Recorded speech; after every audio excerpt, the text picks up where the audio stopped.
پر اللہ کا بڑا کرم ہوا تھا، اس میں کوئی شک نہیں۔ اس ملک میں 1974 میں جو فیصلہ ہوا قادیانیوں کے غیر مسلم اقلیت قرار پانے کا، وہ واقعہ یہ ہے کہ بہت ہی مبارک فیصلہ تھا۔ اس کے لیے تحریک جو اٹھی وہ بھی بہت ہی عمدہ تھی، بہت پرامن تھی، بہت منظم تھی۔ مولانا سید محمد یوسف بن نوری رحمۃ اللہ علیہ اس کے قائد تھے۔ کوئی سیاسی لیڈر جو ہے اس میں نمایاں نہیں تھا، خالص دینی تحریک تھی۔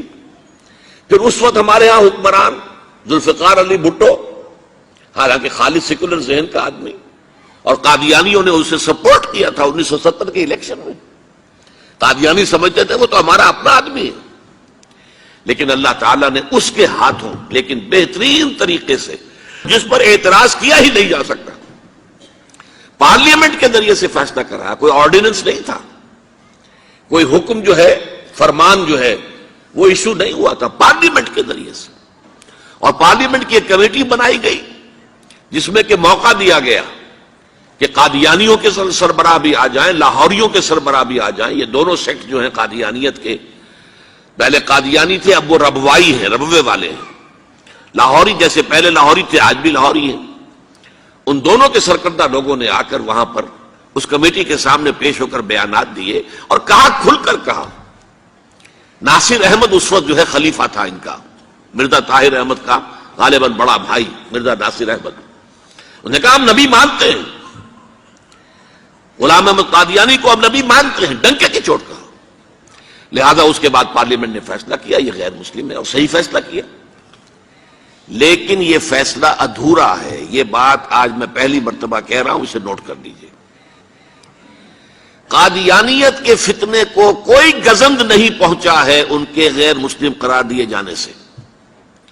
وہ فتنہ جوں کا توں پنپ رہا ہے، جوں کا توں پھیل رہا ہے، جوں کا توں وہ اپنے سرطان کی جڑیں پھیلا رہا ہے ہمارے معاشرے میں۔ اور ویسے یہ کہ عالمی سطح پر انہیں بڑی سرپرستی حاصل ہو گئی ہے، پوری دنیا جو ہے، مغربی دنیا، وہ ان کی سرپرستی کر رہی ہے۔ لیکن یہ کہ اندرون ملک بھی اس فتنے کا قلع قبا اگر ہو سکتا تھا تو صرف اس وقت جبکہ اس فیصلے کا جو قانونی اور منطقی تقاضا ہے وہ بھی پورا کیا جاتا، اور وہ یہ کہ مرتد کو قتل کی سزا دی جاتی ہے۔ اسلام میں مرتد کی سزا قتل ہے۔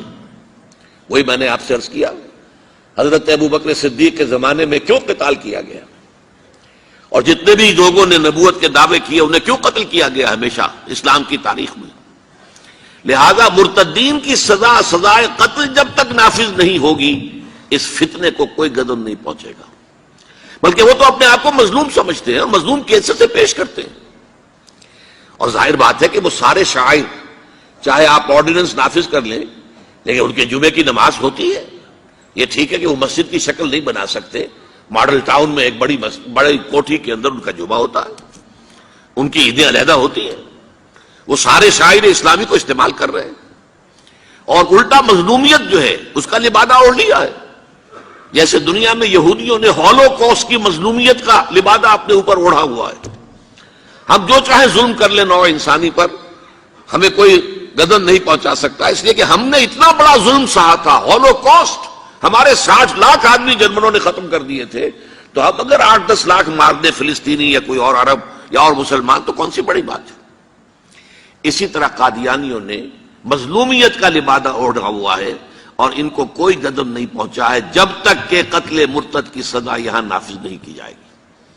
اس میں یہ ہونا چاہیے تھا کہ جس روز میں یہ فیصلہ ہوا ڈکلیئر ہو جاتا ساتھ ہی، اب تک کے جو قادیانی ہیں آج کے اس تاریخ سے فیصلے سے پہلے وہ تو اقلیت قرار پائیں گے، انہیں قتل نہیں کیا جائے گا۔ لیکن اس فیصلے کے نفاذ کے بعد جو شخص بھی قادیانیت اختیار کرے گا اس پر قتل مرتد کی سزا، اس کی حد جاری کی جائے گی۔